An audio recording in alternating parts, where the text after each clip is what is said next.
Hello friends, welcome back to my YouTube channel. সবাই কেমন আছো? আশা করছি ভালো আছো, আর আমিও ভালো আছি। বন্ধুরা, খুব লক্ষ্য করা যাচ্ছে সোশ্যাল মিডিয়াতে একটা ট্রেন্ডিং বিষয় হয়ে গিয়েছে যে ফেসবুক, ইউটিউব এবং বিভিন্ন অনলাইন প্ল্যাটফর্মে খুললে দেখা যাচ্ছে জেহাদি, আরও বিভিন্ন সব নামে তাদেরকে পরিচয় দিয়ে দেওয়া হচ্ছে। তো এই সমস্ত জেহাদিদেরকে নিয়ে আজকের এই ভিডিওটা চালু করতে চলেছে। এই সমস্ত জেহাদিদের একটু কড়া ভাষায় জবাব দেওয়ার জন্য আজকের এই ভিডিওটা। তো ভিডিওটা পুরোপুরি দেখো, আশা করছি সবার ভালো লাগবে।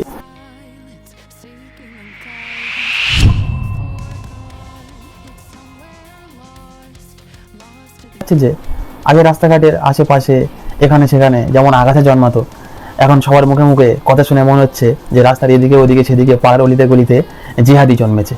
কোথাও কিছু আন্দোলন হলে, কোথাও কিছু প্রোটেস্ট হলে এখন দেখা যাচ্ছে যে শুক্রবারই বা জিহাদিদের মাথা একটু উঁচু হয়ে যাচ্ছে। এরা কি আগে ছিল না? একটু ভেবে দেখুন তো, আগে কি এরা যেত না? কিন্তু এখন আর এরা বেশি হাইলাইট হচ্ছে কেন? কি কারণে এরা এত বেশি হাইলাইট হচ্ছে? আগেও তো যেত, কিন্তু আগে এত হাইলাইট হতো না, কিন্তু এখন বেশি হাইলাইট হচ্ছে। কি কারণে? নাম হচ্ছে শুক্রবারই। শুনলে খুব অবাক হয়ে যায়। এই সমস্ত নামগুলো ক্রিয়েট কে করলো?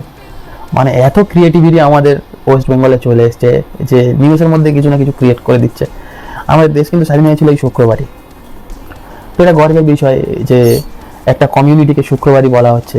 আমাদের ভারতবর্ষ শুক্রবার স্বাধীন হয়েছিল, তাদেরকে শুক্রবারই বলা হচ্ছে। তো এটা একটা গর্বের বিষয়। এটা নিয়ে রাগ করার বা এটা নিয়ে কষ্ট পাওয়ার কোনো কিছু নেই। যাদের জিহাদি বলা হচ্ছে সেই সমস্ত জিহাদিদের নিয়ে একটা কথা। দেখো, তোমাদের মাথায় কাঁঠাল ভেঙে অনেকে খেতে চেয়েছিল এবং অনেকেই খেয়েছে, আর এতদিন সেটাই চলে আসছে।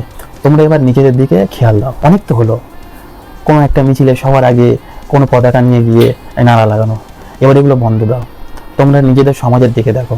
সরকারি চাকরির দিক থেকে মুসলিমরা শুধুমাত্র 2% চাকরি করে। তাহলে এত কিছু কেন দরকার প্রোটেস্টের? সমস্ত প্রোটেস্টে সে যে কোনো দল হোক না কেন, A to Z যেই দল হোক না কেন, সমস্ত দলের আগে গিয়ে আগে পতাকা ধরে আগে নাড়া লাগানো এটা ছেড়ে দাও। কেননা সমস্ত দলই চায় তোমাদের মাথায় কাঁঠাল রেখে কভার করে খেতে। তো এই যে সুবিধা এতদিন ভোগ করে এসছে সবাই, আর আরও যে সবাই ভোগ করতে চাইছে, এই সুবিধাটা দিও না। আচ্ছা, তোমরা কি পৃথিবীতে এসছো এই জন্য যে Aadhaar card, voter card, PAN card এই সমস্ত সংশোধন করার জন্য, শুধুমাত্র সাইবার ক্যাফের সামনে গিয়ে লাইনে দাঁড়াবার জন্য? তোমরা একটু ভাবো, একটু চিন্তা করো। আজকের কেন তোমাদেরকে এত হাইলাইট করা হচ্ছে? আজকের কেন তোমাদেরকে এত ছোট করা হচ্ছে? তোমরা নিজেদের যে সমস্ত গ্রাম আছে, যে সমস্ত তোমরা যারা শহরে বসবাস করো, যারা যে সমস্ত জায়গাতে বসবাস করো, নিজেরা নিজেদের এলাকাটাকে উন্নতি করো, নিজেরা নিজেদের এলাকায় উন্নতি করো।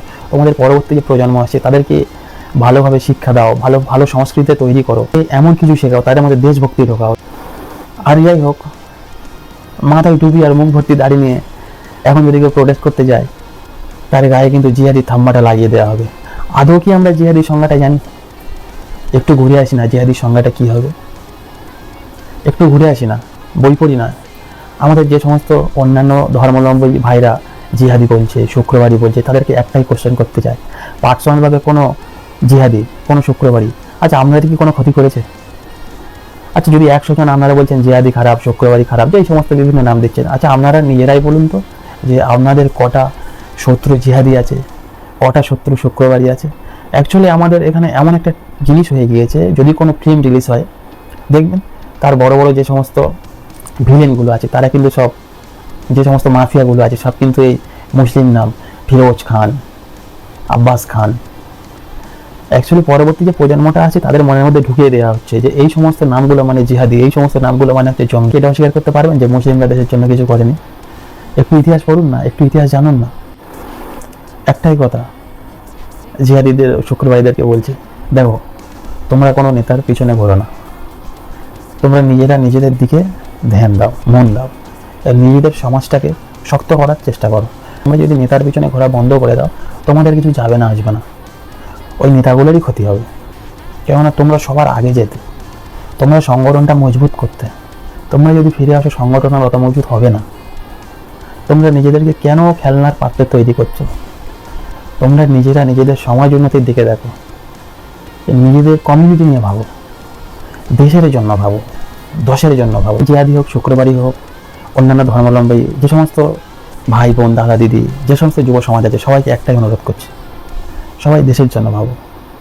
কোনো নেতা মন্ত্রী কারোর কথায় এসে উল্টোপাল্টা একটা কমেন্ট করে দিলাম, উল্টোপাল্টা একটা ভিডিও বানিয়ে দিলাম, যেটা দেশের জন্য ক্ষতি হবে, দশের জন্য ক্ষতি হবে, জনগণের জন্য ক্ষতি হবে, এরকম করো না প্লিজ। আমরা কিন্তু ঈদও একসঙ্গেই পালন করি, একসঙ্গে পালন করি, দুর্গাপুজো কিন্তু একসঙ্গেই পালন করি, এবং বড়দিনের সেটাও কিন্তু ক্রিসমাস, সেটাও আমরা একসঙ্গে পালন করি। তো এখানে সবাই মিলেমিশে থাকতে চাই। বাঙালির 12 মাসে 13টা পার্বণ। তো যে বাঙালি আজীবন একসঙ্গে থেকে এলো, কাঁধে কাঁধ মিলিয়ে সমস্ত কিছু করে এলো, সেই বাঙালি কেন আজকের এত ভেদাভেদ? আজকের ভিডিওটা করা সম্পূর্ণ এই জন্য যে এত ভেদাভেদ কেন হবে? আমরা সবাই চাইলে আগের মতো থাকতে পারি, কারোর কোনো করাতে না এসে, কারোর কোনো ট্র্যাপে না পড়ে আমরা নিজেরা যদি বলি এক হয়ে থাকবো, এক হয়ে চলতে পারবো। দেখো, আমারও কিন্তু প্রচুর অন্যান্য ধর্মের বন্ধুবান্ধবী আছে, এবং অন্যান্য ধর্মের বন্ধুবান্ধবীদেরও বিভিন্ন ধর্মের বন্ধুবান্ধবী আছে, এবং সবাই সবার সঙ্গে চলে। কলেজ, ইউনিভার্সিটিতে কোথাও কিন্তু এই সমস্ত জিনিস শেখানো হয় না, ভেদাভেদের কথা কিন্তু শেখানো হয় না। যে জিনিসটা নিয়ে আমরা কোনো মন্তব্য করব, আগে সেই জিনিসটা নিয়ে আমরা একটু পড়াশোনা করি, সেই জিনিসটা সম্পর্কে একটু জ্ঞান রাখি। এক দিদিভাই দেখলাম যে একটা ভিডিও বানিয়েছে, একটা দোকানে তিনি কিছু একটা খেয়ে অনলাইন পে করে দেখেন যে এক জিহাদির নাম এসছে। দোকানের নামটা থেকে বোঝা যাচ্ছে না যে এটা কোনো জিহাদি, কিন্তু অনলাইন পে করে দেখা যাচ্ছে যে একটা জিহাদির নাম আসছে। দিদিভাইকে বলতে চাই, আল কাবির নামে একটি বিপ এক্সপোর্ট কোম্পানি আছে, যার মালিকানাধীন সতীশ আগরওয়াল। তাহলে তিনি কোন জিহাদি একবার ভেবে দেখুন তো। এরকম আরও বিপ এক্সপোর্ট অনেক কোম্পানি আছে, যেগুলো কিন্তু এরকম সতীশ আগরওয়ালের মতো আরও অনেকজন মালিকানাধীন আছে। তাহলে তাদের ব্যাপারে একটা ভিডিও বানান না, একটু প্রতিবাদ করুন না, দেখি। অবশ্যই একটা কথা বলতে চাই বন্ধুরা, সবাই একসঙ্গে থাকো, সমস্ত ধর্মের মানুষ একসঙ্গে থাকুক, হাসি খুশিভাবে। আবারও এমন একটা দিন দেখি, ঈদ একসঙ্গে করছি, পুজো একসঙ্গে করছি, ক্রিসমাস একসঙ্গে করছি, এবং সবাই সবার কাঁধে কাঁধ মিলিয়ে চলছি। এবং সেই ছোটোবেলার দিন স্কুলে গিয়ে কোনো খাবার কিনলে খ্রিস্টান, হিন্দু, মুসলিম সমস্ত ভাই যেমনভাবে ভাগাভাগি করে খেতাম, সেই দিনটা আবার ফিরে আসুক। আশা করছি এই দিনটা ফিরে আসবে। যে সমাজের মধ্যে যে ব্যাধিটা ছড়িয়ে গিয়েছে, এই ব্যাধিটা কীভাবে রোধ করা যায়, তার জন্য আমাদেরকে আপ্রাণ চেষ্টা করতে হবে। আমরা যে ইয়াং জেনারেশন চাইলে সব কিছু করতে পারি, সেটার কিন্তু একটা নিদর্শন আমরা পেয়ে গিয়েছি ইতিমধ্যে। তো সবাই একসঙ্গে কাঁধে কাঁধ মিলিয়ে কাজ করি, এবং সবাই সবাইকে সম্মান দিই, এবং সবাই সবার ধর্মের প্রতি সম্মান জানায়। দেখা হচ্ছে পরের ভিডিওতে। ততক্ষণ ভালো থাকবেন, সুস্থ থাকবেন। জয় হিন্দ।